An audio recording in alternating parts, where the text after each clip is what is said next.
नमस्कार दोस्तों, आप सभी का एक नई कहानी में स्वागत है। इस कहानी के बारे में ज्यादा कुछ कहने की जरूरत नहीं है क्योंकि कहानी अपनी पहचान खुद बनाती है। आप कहानी सुन सकते हैं, क्या पता ये कहानी आपके दिल में भी अपनी पहचान बना ले।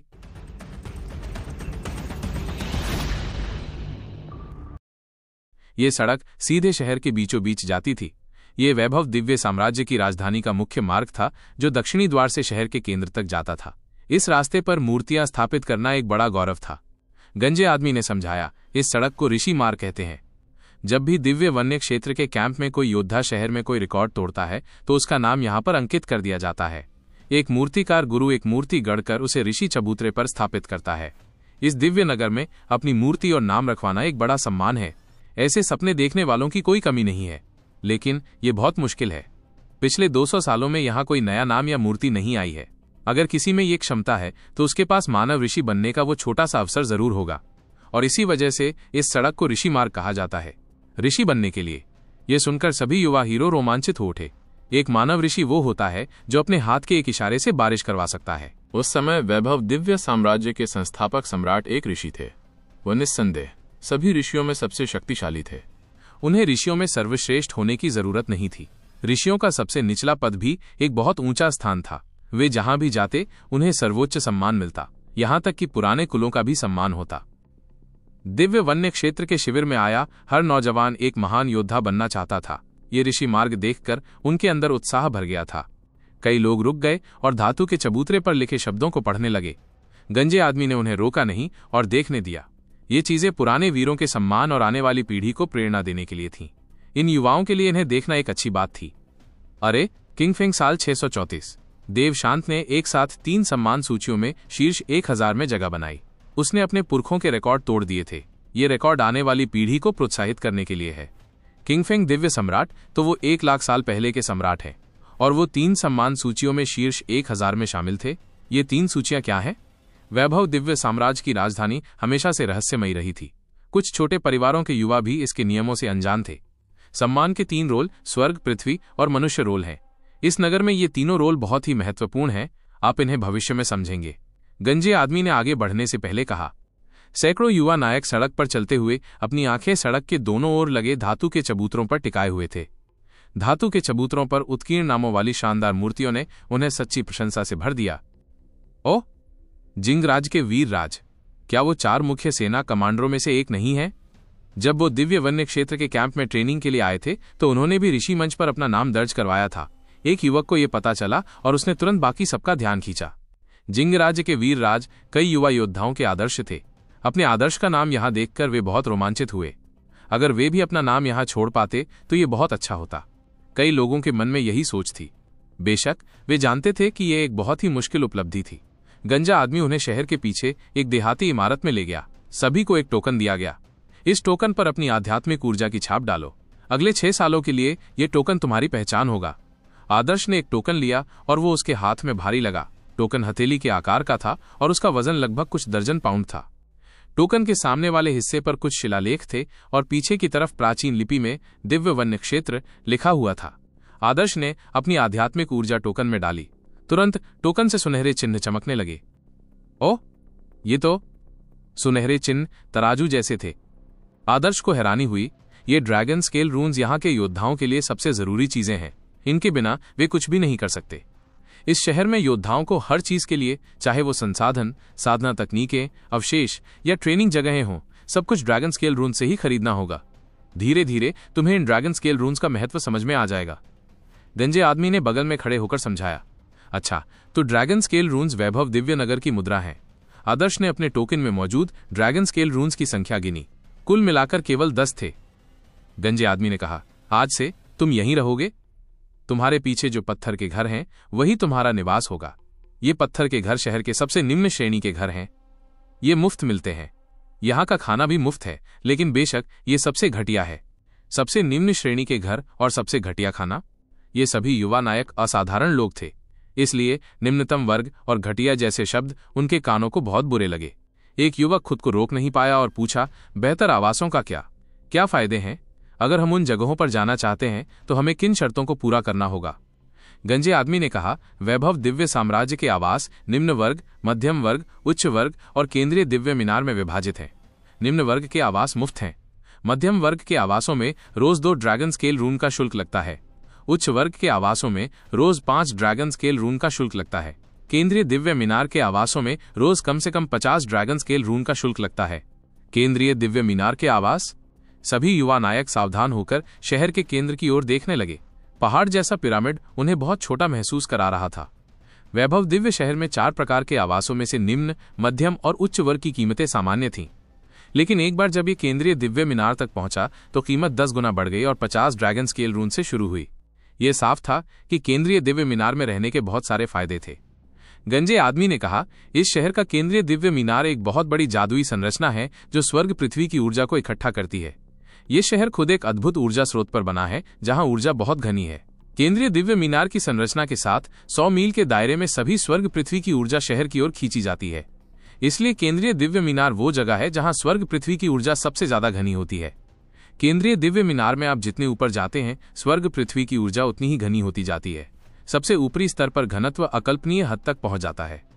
50 ड्रैगन स्केल रून्स केंद्रीय दिव्य मीनार के सबसे निचले स्तर पर ही रहने के लिए चाहिए। जितना ऊंचा जाओगे उतना ही महंगा होगा। इस केंद्रीय दिव्य मीनार में 99 स्तर हैं। 50वें स्तर के बाद कीमतें बहुत ज्यादा बढ़ जाती हैं। 70वें स्तर के बाद कीमतें आसमान छूने लगती हैं। यहां आए युवा नायकों के पास इसे वहन करने का कोई रास्ता नहीं है। क्या ये खर्चा वहन कर सकते हैं? तो फिर 70 से ऊपर के कमरों में कौन रहता है? किसी ने खुद को रोक नहीं पाया और पूछा। गंजे आदमी ने कहा, वैभव दिव्य साम्राज्य में ड्यूक, ग्रैंड ड्यूक और कुछ एकांत प्रिय बूढ़े मानव राक्षस जैसे कई शक्तिशाली लोग रहते हैं। आमतौर पर ये लोग 70 से ऊपर के स्तर पर रह सकते हैं।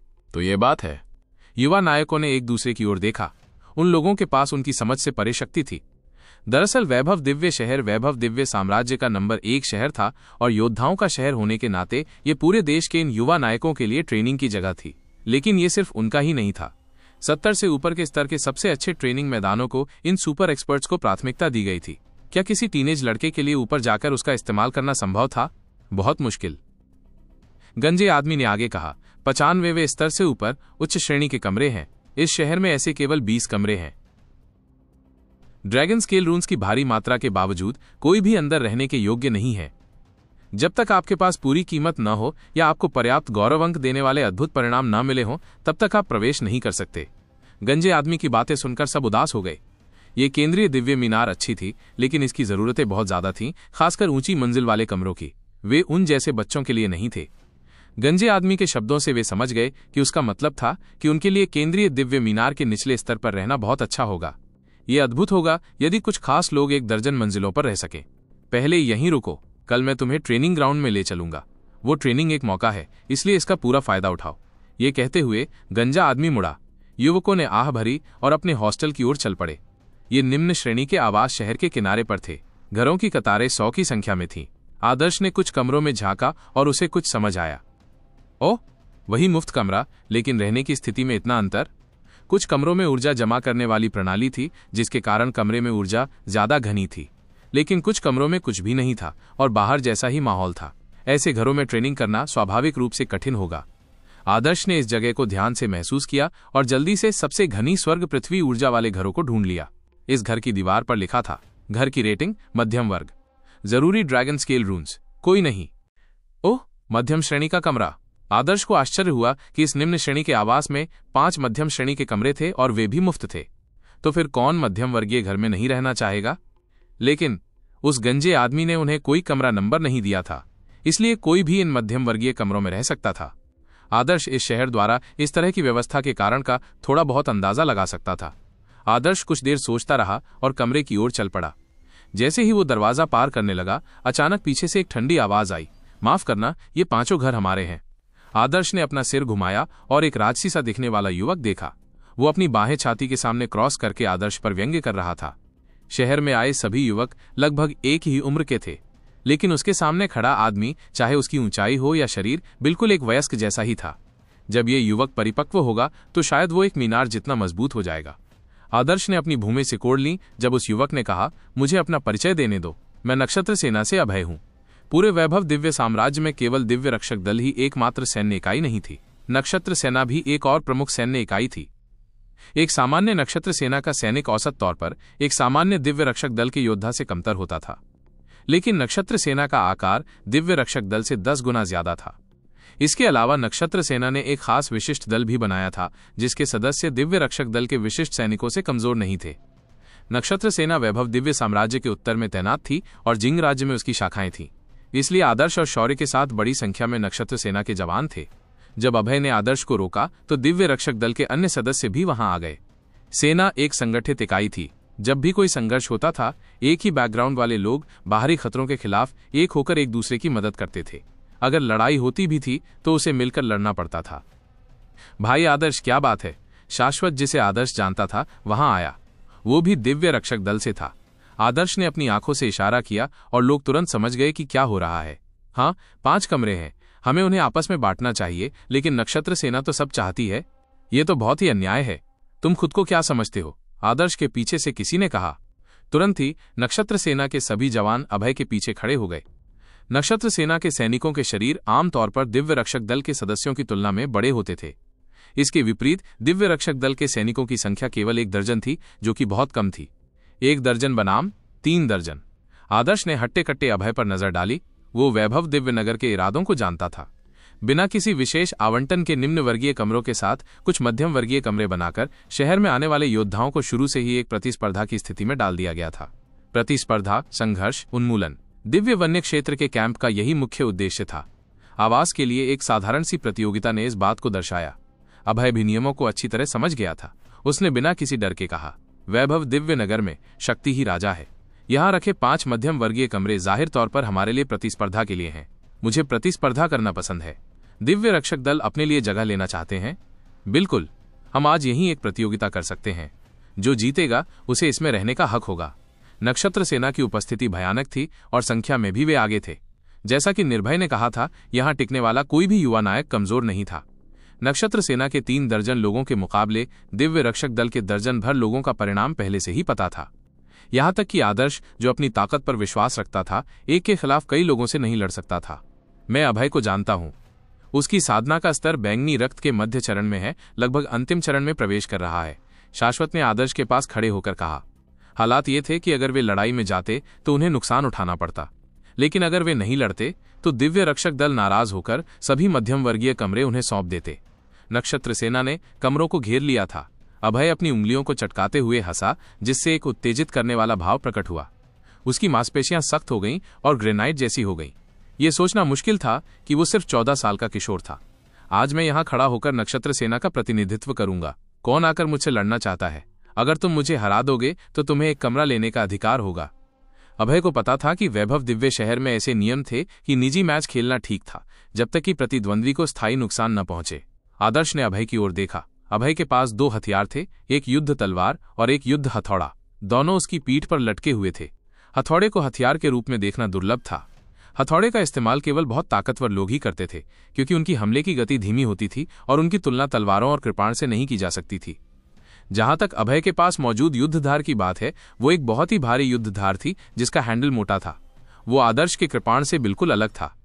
1000 सेना कृपाण का ब्लेड लंबा और संकीर्ण था और इसमें हल्की सी गोलाई थी, जिससे ये तलवार जैसा दिखता था। अभय के युद्ध ब्लेड की तुलना में वे 2 पूरी तरह से अलग हथियार थे। आदर्श ने थोड़ा बुदबुदाया और उसकी आंखें अजीब तरह से चमक उठीं। वैभव दिव्यनगर एक गला काट प्रतिस्पर्धा वाली जगह थी। यहां रहते हुए आदर्श ने इस नियम को मानने का फैसला किया कि कमजोर ही ताकतवर का शिकार होते हैं। इस शहर में बहुत सारे प्रतिभाशाली लोग थे। अगर आप दूसरों को नहीं दबाएंगे तो दूसरे आपको दबा देंगे। दरअसल सिर्फ वैभव दिव्य नगर में ही नहीं, बल्कि मार्शल आर्ट के लंबे रास्ते पर अगर कोई उस रास्ते पर आगे बढ़ना चाहता है तो उसे लगातार प्रतिस्पर्धा का सामना करना पड़ेगा। परिपक्व और मजबूत बनने के लिए उसे अपनी चीजों के लिए लड़ना होगा। आदर्श ने बिना कुछ कहे धीरे से अपने कॉलर के बटन खोले, एक हल्का कपड़ा निकाला और उसे शाश्वत की ओर बढ़ा दिया। मुझे इसे पकड़ने में मदद करो, आदर्श ने कहा। उसने शाश्वत को अपना बहता पारद चोला थमा दिया था। शाश्वत रुक गया, क्योंकि वो ये नहीं बता सका कि आदर्श ने उसे क्या दिया था। अभय ने भी कोई प्रतिक्रिया नहीं दी। उसकी बाहें अभी भी उसकी छाती पर टिकी थीं और वो हिम्मत से किसी चुनौती का इंतजार कर रहा था। उसकी नजरें बेपरवाही से आसपास के माहौल पर घूम रही थीं। यहां तक कि आदर्श के बहते पारद चोले को उतारने पर भी उसने ज्यादा ध्यान नहीं दिया, बस एक छोटी सी नजर डाली। उसका ध्यान खास तौर पर आदर्श पर नहीं था, क्योंकि उसे नहीं लगा कि वो उन दर्जन भर दिव्य रक्षक दल के लोगों में कोई खास है। तभी आदर्श हिल गया। बिना किसी चेतावनी या शब्द के उसका शरीर बिजली की तरह उछल पड़ा। उसकी गति बहुत तेज थी। छटाक! हजार सेना कृपाणम्यान से बाहर निकाल ली गई। जब से उसने सूक्ष्मता के बड़े सफलता चरण के द्वार को समझा, उसकी गति को केवल भयानक कहा जा सकता था। ठुअंग! हजार सेना कृपाण हवा में तेजी से वार करते हुए एक तेज आवाज पैदा कर रही थी, लेकिन यह आवाज कृपाण की गति का पीछा नहीं कर सकी। अभय की आंखें सिकुड़ गईं। उसकी प्रतिक्रिया बहुत तेज थी और वो तेजी से पीछे हट गया। उसी समय उसने अपनी छाती पर से हाथ हटा लिए और अपनी पीठ से युद्ध का ब्लेड और युद्ध का हथौड़ा निकालने ही वाला था। लेकिन जैसे ही उसने ब्लेड और हथौड़े के हैंडल को छुआ और 3 कदम पीछे हटा, आदर्श की हजार सेना कृपाण अभय के गले तक पहुंच गई थी। ठंडे ब्लेड में जानलेवा ठंडक थी। अभय की गर्दन से खून बहने लगा। अगर आदर्श ने सेकंड के 100वें हिस्से में कृपाण वापस नहीं ली होती तो अभय की गर्दन कटकर अलग हो जाती। ये लंबी कृपाण कोई साधारण छोटी कृपाण नहीं थी, बस इसका ब्लेड लगभग आदर्श की जितनी ऊंचाई का था। जब आदर्श इसे पकड़ता था तो इसकी आभा अद्भुत होती थी। अभय बिना हिले डुले खड़ा रहा। उसके माथे पर पसीना आ रहा था। उस पल उसे मौत का आभास हो गया था। आसपास खड़े लोग हैरान होकर ये दृश्य देखकर चुप हो गए। तुमने चुपके से हमला किया? अभय की नजरें आदर्श के ब्लेड पर टिक गईं। उसने सांस रोककर ये कहा। अगर वो बहुत जोर से सांस लेता तो इस बात की कोई गारंटी नहीं थी कि ब्लेड उसका गला नहीं काटेगा। अभय ने अपना मुंह बंद कर लिया क्योंकि आदर्श के हाथ में मौजूद बहुत लंबी युद्ध कृपाण ने उस पर बहुत ज्यादा दबाव डाला। इस समय नक्षत्र सेना भड़क उठी। वे नाराज होकर चिल्लाने लगे, बहुत ही घिनौना, ये एक छुपकर किया गया हमला था, फिर भी उसने इसे इतना ऊंचा और शक्तिशाली बना दिया। अगर तुम्हारे पास सच में ताकत है तो अपनी कृपाण वापस ले लो और भाई अभय के साथ एक अच्छा मुकाबला लड़ो। अभय की ताकत उनमें सबसे ज्यादा थी। अपनी असाधारण ताकत के कारण जब अभय ने उस युद्ध धार और युद्ध हथौड़े का इस्तेमाल किया तो कोई भी उसका सामना नहीं कर सका। जहां तक अभय की गति का सवाल है, वो अपेक्षाकृत कमजोर थी, लेकिन आदर्श वो अपनी तेजी के लिए जाना जाता था। उसके छिपकर वार करने के साथ साथ अभय को अपना ब्लेड निकालने का भी मौका नहीं मिला, जिससे वो एक ही वार में हार गया। लेकिन आदर्श उनकी बातों से परेशान नहीं हुआ। अगर किसी चीज का दोष था तो वो था अभय का अहंकार। जब उसने मैच की घोषणा की तब भी उसके हाथ उसकी छाती पर बंधे हुए थे। अगर ये युद्ध का मैदान होता तो तुम पहले ही मर चुके होते, आदर्श ने हल्के से कहा। अभय का चेहरा लाल हो गया। वो नाराज था, लेकिन उसे पता था कि आदर्श ने जो कहा था वो सच था। वो एक लचीला इंसान था। चाहे वो आदर्श का छुपकर किया गया हमला था या नहीं, या उसकी ताकत आदर्श से ज्यादा थी या नहीं, सच तो ये था कि वो आदर्श से हार गया था। तुम सच में बहुत निर्दयी हो, अभय ने दांत पीसते हुए कहा। मध्यम वर्ग का एक कमरा तुम्हारा है। अभय ने हार मान ली और आदर्श ने अपनी तलवार म्यान में रख ली। अभय ने आदर्श को गुस्से से देखा। तुम्हारा नाम क्या है? आदर्श। आदर्श, आज मैं तुम्हारे खिलाफ हार गया, लेकिन मैं तुम्हें याद रखूंगा। आज तुमने जो गौरव खोया है मैं उसे वापस ले लूंगा। मैं तुम्हें अपने प्रेत राजा ब्लेड और खोपड़ी क्रशर का स्वाद चखाऊंगा। आदर्श ने अभय की नाराजगी भरी बात को गंभीरता से नहीं लिया। वो अपनी हजार सेना कृपाण लेकर अपने कमरे में चला गया। ये 5 कमरे दिव्य रक्षक दल को नहीं दिए जा सकते थे। नक्षत्र सेना के पास इन्हें लेने का कोई रास्ता नहीं था। ये सब इस बात पर निर्भर करता था कि किसके पास क्षमता और ताकत है। आदर्श कमजोरों की मदद नहीं कर सका। आदर्श ने कमरे का जायजा लिया। ये एक सादा पत्थर का घर था जिसमें बेहद साधारण सा सामान था। उजाड़ हड्डियों से बना एक बीम, एक पत्थर का बिस्तर, एक पत्थर की मेज, एक कुर्सी और एक आत्मा इकट्ठा करने वाला समूह। वो वीरान हड्डी कुछ खास नहीं थी और उम्र के साथ उसमें बहुत सीमित ऊर्जा बची थी। जहां तक पत्थर के बिस्तर की बात है, उस पर तो कोई बिछावन भी नहीं था। वो खाली और सख्त था। इस बिस्तर पर रात भर सोने के बाद एक सामान्य व्यक्ति का शरीर दर्द करने लगता। इस शहर के कमरों में बिस्तर न होने का कारण यहाँ ट्रेनिंग लेने आने वाले योद्धाओं को यह संदेश देना था कि उन्हें नींद की जगह ध्यान करना चाहिए। इस शहर में आना जीवन का आनंद लेने के लिए नहीं था। अगर उन्हें जीवन का आनंद लेना था तो उन्हें अपनी जागीरों में ही रहना था। यहाँ बिताए 6 सालों में उन्हें कड़ी मेहनत करनी पड़ी और आगे बढ़ने के लिए संघर्ष करना पड़ा। आदर्श पत्थर की मेज की तरफ बढ़ा और उसने देखा कि वहां नए कपड़े और एक किताब रखी हुई थी। ये कपड़े थोड़े खुरदुरे थे, पर साधारण लिनेन जैसे बिल्कुल नहीं। इनमें चांदी के धागे बुने हुए थे जो उन्हें मौसम के खिलाफ एक सॉफ्ट कवच जैसा बना रहे थे। ये एक तरह का मॉडर्न टच था, क्योंकि अगर ये आम कपड़े होते तो वैभव दिव्य साम्राज्य के योद्धाओं की कड़ी ट्रेनिंग में ये कुछ ही दिनों में फट जाते। किताब की बात करें तो वो एक नाखून जितनी मोटी थी और उसके कवर पर लिखा था दिव्य निर्जन प्रदेश। जब आदर्श ने उसे पलटा तो अंदर की दुनिया ही अलग थी। हर पन्ना खाली था, लेकिन जैसे ही उसने अपनी आध्यात्मिक ऊर्जा उसमें डाली, सारी जानकारी सामने आ गई। हर पन्ना अपने आप में एक पूरी किताब जैसा था। ये गाइडबुक दिव्य वन्य जीवन के बारे में थी। आदर्श ने शुरू के कुछ पन्ने पलटे। उस पर लिखा था वैभव दिव्य साम्राज्य, दिव्य निर्जन प्रदेश, प्राचीन उजाड़ जानवर, खजाने, रहस्यमय लोकों की अफवाहें। दिव्य निर्जन प्रदेश किताब में करीब 90 पन्ने थे। हर एक पन्ना आदर्श के लिए एक नई दुनिया खोल रहा था। पहले पन्ने पर वैभव दिव्य साम्राज्य का परिचय था, उसके इतिहास और ट्रेनिंग के नियमों के बारे में बताया गया था। यहाँ पर 90% से ज्यादा रिसोर्सेज को ड्रैगन स्केल रूनों से बदला जा सकता था। बाकी 10% के लिए गौरव पॉइंट्स की भी जरूरत पड़ती थी।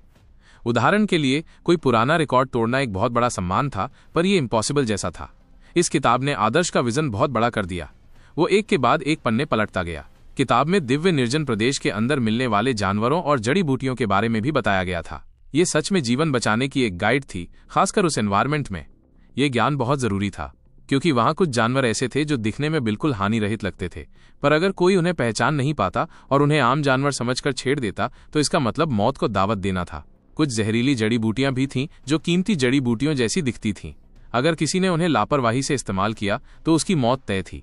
सोचो, अगर वैभव दिव्य साम्राज्य का कोई विनर सिर्फ इसलिए मर जाए कि उसने गलत जड़ी बूटी खा ली, तो इससे ज्यादा अपमानजनक क्या होगा। किताब ने न सिर्फ खतरों की ओर इशारा किया, बल्कि इन जानवरों की वैल्यू भी बताई। कुछ जानवर जिनके खून में थोड़ी सी आदिम प्रजाति की एनर्जी होती थी, वो साधारण जानवरों से 100 गुना ज्यादा मूल्यवान थे। और अगर बात करें असली आदिम प्रजातियों की, तो उनकी वैल्यू तो अथाह थी। बेशक अगर 10,000 आदर्श भी उन जानवरों से लड़ें तो वो सब मारे जाएंगे। उनसे सिर्फ दिव्य साम्राज्य के आदिम बुजुर्ग जैसे लोग ही लड़ सकते थे। आदिम प्रजातियां इस दुनिया की पसंदीदा थीं। उनका स्वर्ग पृथ्वी युआन क्यूई से एक ऐसा जुड़ाव था जिसकी बराबरी इंसान नहीं कर सकते थे। अगर ऐसी किसी आदिम प्रजाति को मार दिया जाए तो उसकी हड्डियों से बने अवशेष के लिए एक खूनी तूफान खड़ा हो जाता। ऐसे अवशेष खाने से न सिर्फ अपार ऊर्जा मिलती, बल्कि दुनिया के नियमों की भी थोड़ी बहुत जानकारी मिलती थी। ये एक ऐसा एक्सपीरियंस था जिससे बड़े से बड़े योद्धा भी जलते थे। आदर्श ने देर रात तक ये किताब पढ़ी। सुबह होने से ठीक पहले उसने लगभग 2 घंटे तक ध्यान किया। आदर्श जैसे योद्धा के लिए 2 घंटे का ध्यान उसे उसकी बेस्ट कंडीशन में वापस लाने के लिए काफी था। इकट्ठा हो जाओ। सुबह होते ही बाहर से एक आवाज आई। आदर्श ने जल्दी से नहाया, कपड़े पहने और अपने कमरे से बाहर निकल गया। घरों के बाहर खाली मैदान में पहले से ही कुछ दर्जन लोग जमा थे। सब आदर्श की तरह ही सुबह उठे थे और उनमें अभय भी था। अभय हमेशा की तरह अपनी युद्ध ब्लेड और कपाल कोल्हू लिए खड़ा था, जिससे एक आक्रामक फीलिंग आ रही थी। अभय ने आदर्श को देखा और आदर्श ने भी उसे देखा, पर दोनों कुछ नहीं बोले। गंजा आदमी ने अपनी ठुड्डी सहलाई और मुस्कुराया।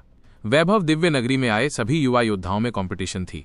सीमित संसाधनों के लिए उन्हें एक दूसरे से मुकाबला करना ही था, इसलिए थोड़ी बहुत दुश्मनी होना नेचुरल था। आज मैं तुम्हें जंगल के दिव्य हॉल में ले चलूंगा। चलो चले। गंजा आदमी कम शब्दों में बोलकर सबको नगर के बीच में ले गया। जंगल का दिव्य हॉल मुख्य दिव्य टॉवर के सामने एक बहुत बड़ी इमारत थी। ये इतनी बड़ी थी कि वैभव दिव्य नगरी में मुख्य टॉवर के बाद सबसे बड़ी यही थी। वहां पहुंचकर कई युवा योद्धाओं को लगा जैसे वो चींटियां हों जो किसी राजा के दरबार में रेंग रही हों। हॉल के दरवाजे पर लगे खंभे बहुत बारीकी से पॉलिश किए गए थे। वो 30 फुट ऊंचे और इतने मोटे थे कि 10 लोग भी उन्हें नहीं घेर पाते। ये एक अद्भुत विजन था। हॉल को बनाने में जो चट्टानें इस्तेमाल हुई थीं, वो बेहद भारी थीं। ऐसा लगता था जैसे किसी छोटे से पहाड़ को काटकर पत्थर के टुकड़े बनाए गए हों और फिर उन्हें जोड़ा गया हो। इन दरारों में पिघला हुआ लोहा डाला गया था, जो रोशनी में एक ठंडी धात्विक चमक दे रहा था। हॉल बहुत बड़ा था। आदर्श ने एक नजर में देखा कि वहां बहुत से लोग थे। लड़के और लड़कियां दोनों थे, जिनमें से 1/3 लड़कियां थीं। स्वर्ण रक्षक दल में सब लड़के थे, पर वैभव दिव्य नगरी में महिला साधकों की भी कमी नहीं थी। ये लड़कियां ज्यादातर बड़े परिवारों या राजघराने से थीं। कुछ तो स्वर्ण रक्षक दल के बराबर किंग लुआन वेई महिला रेजिमेंट से भी थीं। हॉल में ज्यादातर लोग स्टाइलिश कपड़े पहने हुए थे। कुछ ने तो उड़ने वाली मछली के अलावा अजगर के कपड़े भी पहने हुए थे। अजगर के कपड़े सिर्फ सामंत पहनते थे। वैभव दिव्य साम्राज्य में सामंत की उपाधि वंशानुगत नहीं थी। अगर किसी योद्धा की शक्ति कम हो जाती थी तो उसकी उपाधि भी छीन ली जाती थी। हाँ, अगर देश के लिए लड़ते हुए वो घायल होता तो ये बात अलग थी। आदर्श ने एक 14 साल के लड़के को अजगर के कपड़े पहने देखा। इतनी कम उम्र में उसे सामंत बनाया गया था, इसका मतलब उसकी प्रतिभा असाधारण थी। 14 साल का बैरन, इमेजिन करो वो कितना पावरफुल होगा। आदर्श मन ही मन बुदबुदाया। तभी अचानक उसकी आंखें सिकुड़ी और उसने दूसरी तरफ देखा। वहां एक युवक कढ़ाईदार कपड़े पहने क्यून्यू बागे में एक कुर्सी पर राजा की तरह बैठा था। क्यून्यू बागे का मतलब था विस्काउंट। एक 16 साल का लड़का विस्काउंट बन गया था। विस्काउंट क्या होता है? दिव्य राजधानी में स्वर्ण रक्षक दल के जनरल निर्भय भी विस्काउंट ही थे। एक युवक को जनरल के बराबर की उपाधि मिली थी। आदर्श सच में सरप्राइज था। उसने महसूस किया कि हॉल के बाकी लोग उस कढ़ाईदार कपड़े वाले युवक से दूरी बना रहे थे। हॉल में 99% लोग खड़े थे, पर वो युवक ऐसे बैठा था जैसे वही सबका राजा हो। वो युवक अपनी आंखों के कोनों से हर जगह देख रहा था। उसके हाथ में एक बैंगनी रंग की लंबी ब्लेड थी और उंगली में एक लाल अंगूठी थी। अंतरस्थानिक अंगूठी। आदर्श ने तुरंत उस अंगूठी को पहचान लिया। उसकी कीमत बहुत ज्यादा थी। आदर्श के पास अभी भी ये अंगूठी नहीं थी। वो दिव्य वन की यात्रा पर एक जानवर की खाल का थैला लेकर जा रहा था जो आधे इंसान जितना बड़ा था। क्या तुम उसे जानते हो? आदर्श ने अपने बगल में खड़े जिजुन से पूछा। आदर्श ने बस अपनी आंखों से उस युवक की ओर इशारा किया, लेकिन उसे बिल्कुल उम्मीद नहीं थी कि दूसरे लड़के ने ये देख लिया था। उस युवक ने आदर्श और जिजुन की ओर देखा। कुछ पल बाद उसने आदर्श को अनदेखा करके दूसरी तरफ देखना शुरू कर दिया, लेकिन उस एक पल ने जिजुन को हैरान कर दिया। तलवार का इरादा। उसकी आंखें पहले से ही तलवार के इरादे का इस्तेमाल जानती हैं। जब उस युवक ने जिजुन की ओर देखा तो जिजुन को लगा जैसे उसकी भौहों के बीच कोई तलवार घुस गई हो। उस ठंडी फीलिंग से उसके रोंगटे खड़े हो गए। एक तलवारबाज अपनी बाहों, हथेलियों और पैरों को तलवार में बदल सकता है। आखिर में तो एक नजर भी तलवार बन सकती है जिससे वो लोगों को मार सकता है। यह युवक अभी उस लेवल तक नहीं पहुंचा था, पर उसने अपनी नजर को तलवार जैसा बनाना सीख लिया था।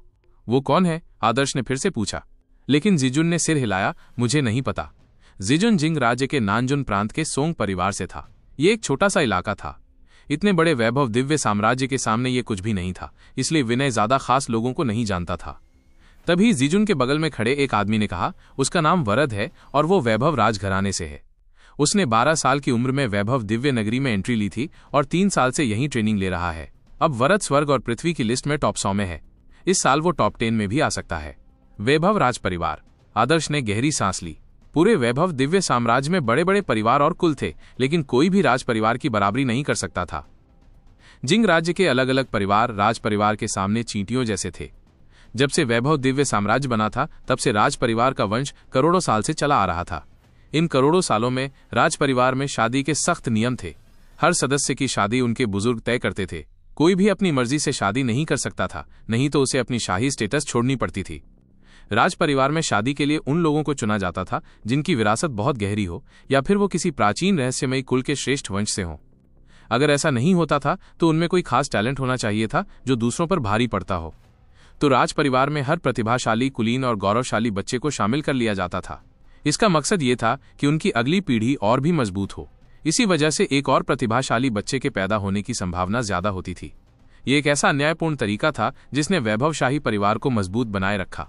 राज परिवार की विरासत बहुत गहरी थी, वहां खजानों की कोई कमी नहीं थी, लेकिन इसका यह मतलब नहीं था कि शाही होने के कारण कोई भी इन सभी रिसोर्सेज का मजा ले सकता था। राज परिवार में बहुत लोग थे, इसलिए सिर्फ असाधारण लोग ही इन रिसोर्सेज के हकदार थे। इसी वजह से ये कोई सरप्राइज नहीं था कि वरद ने 15 साल की उम्र में विस्काउंट की उपाधि प्राप्त कर ली थी। आदर्श और उसके साथियों ने लगभग 15 मिनट तक इंतजार किया। फिर दरवाजा खुला और एक दर्जन लोग बाहर आए। एक दुबला पतला युवक उन सबका लीडर था। उसने एक साधारण ढीला ढाला ट्रेनिंग सूट पहना था और उसकी पीठ पर कृपाण बंधी थी। वो हर कदम पर एकदम 4 फुट चलता, जैसे किसी ने रूलर से नापा हो। उस दुबले पतले युवक को देखकर ऐसा लग रहा था जैसे वो एक खुली तलवार हो जिसकी धार बेहद क्रूर हो। जैसे ही वो दुबला पतला युवक सामने आया, कई लोगों की निगाहें उस पर टिक गईं। आदर्श को अपनी आंखें सिकुड़ी हुई महसूस हुईं। उसकी भौहों में एक अजीब सी ठंडक महसूस हो रही थी। इस युवक का प्रेशर बहुत ज्यादा था। कुछ ही दूरी पर खड़ा अभय भी उसे देखकर घबरा गया। इस दुबले पतले युवक की औरा वरद से भी ज्यादा थी। वरद खड़ा हुआ और दोनों ने एक दूसरे को देखा, जिससे एक चिंगारी सी भड़क उठी। तोड़ दिया? वरद ने उस दुबले पतले युवक को देखकर पूछा। उसकी आंखें लगभग सुई जैसी छोटी हो गई थीं। किस्मत से मुझे कुछ गौरव अंक मिले, अब मैं कुछ काम कर सकता हूं, दुबले पतले युवक ने शांत भाव से कहा। कुछ शानदार अंक, शानदार रिजल्ट, बधाई हो। वरद की भौहें उठीं और उसकी आंखों में एक अजीब सी चमक थी। हालांकि वो बधाई दे रहा था, पर दोनों के बीच का कंपटीशन साफ दिख रहा था। वरद और वो दुबला पतला युवक प्रतिद्वंद्वी थे। ये कोई सरप्राइज की बात नहीं थी।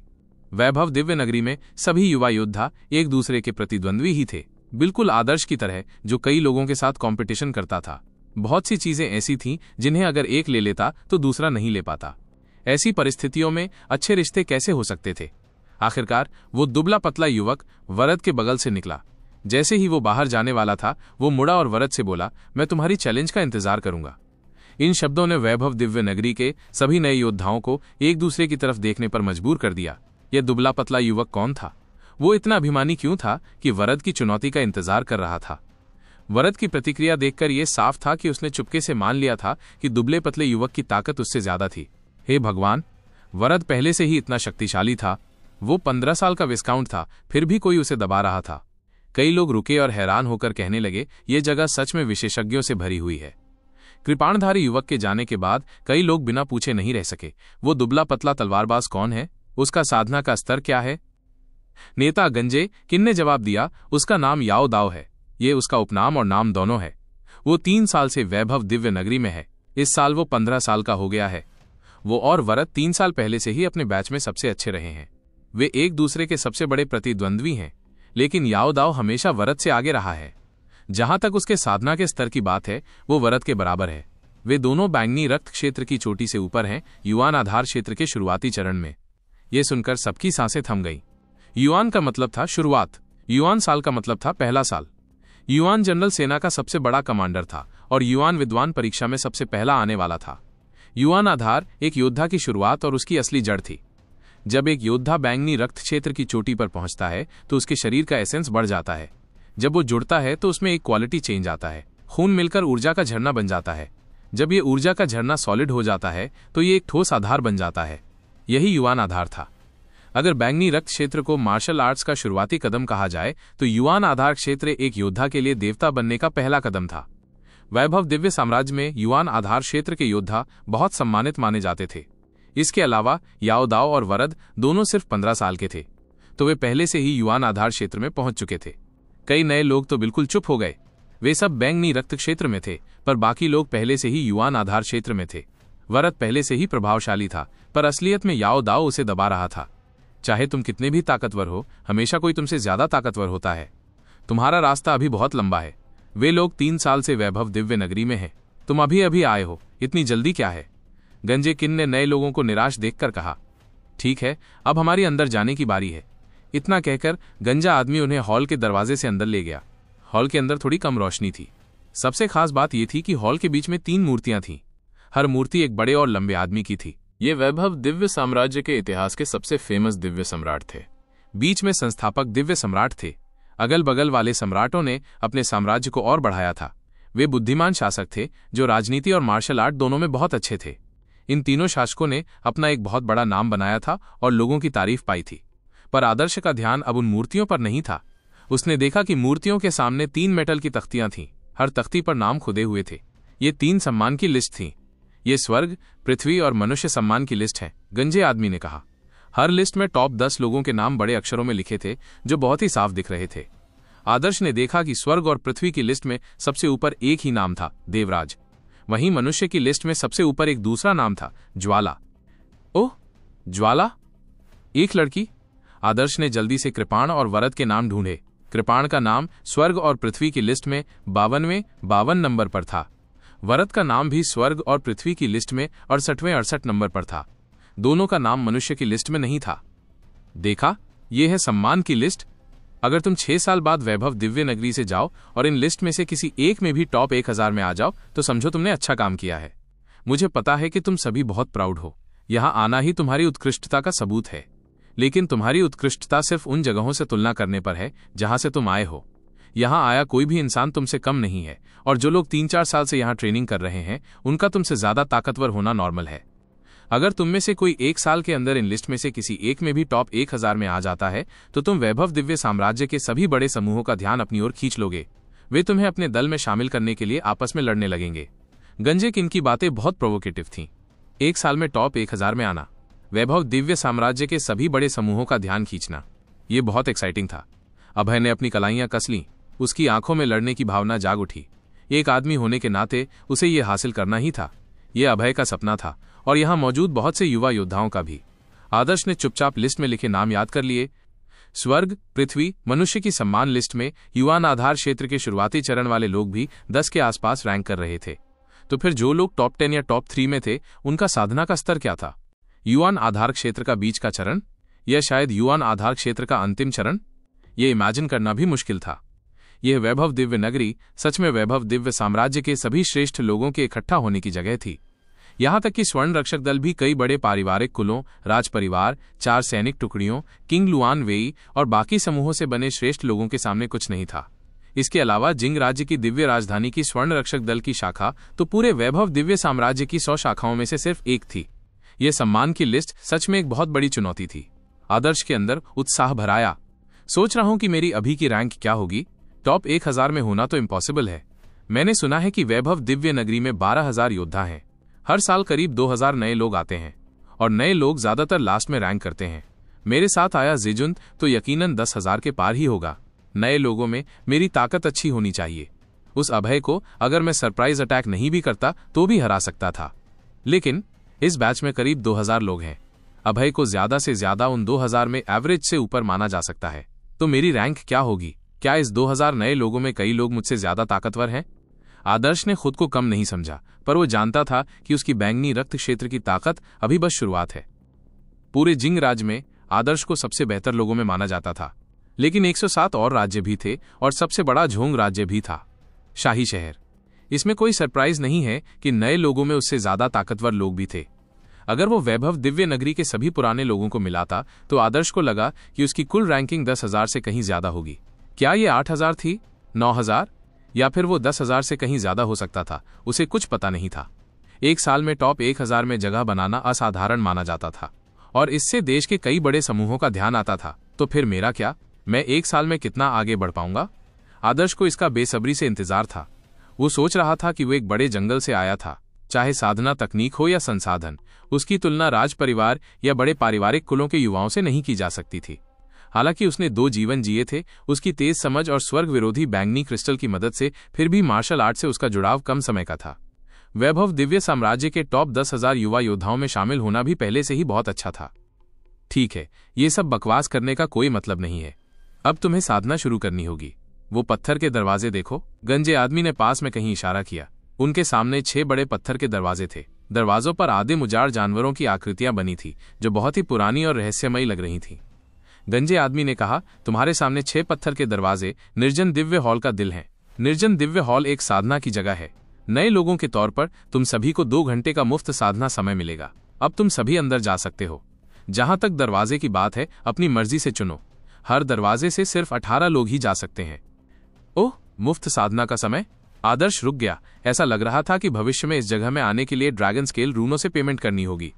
इस समय गंजा आदमी बगल में खड़ा था, दोनों हाथ छाती पर रखे हुए। उसके बगल में एक बड़ी रेत घड़ी रखी थी। गंजे आदमी ने रेत घड़ी को अभी अभी उल्टा किया था और रेत चुपचाप नीचे बहने लगी।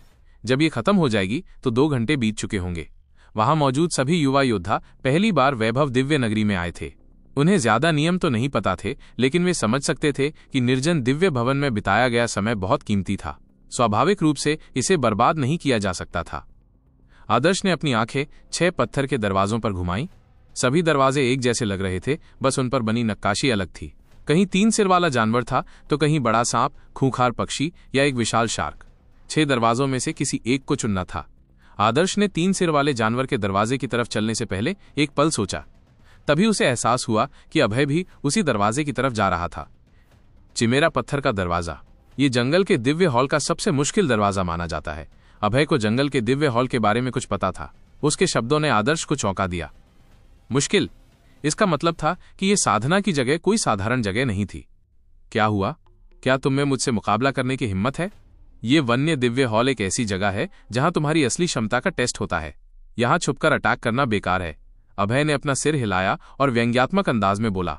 यह साफ था कि उसे आदर्श के कल के अटैक का अब भी मलाल था।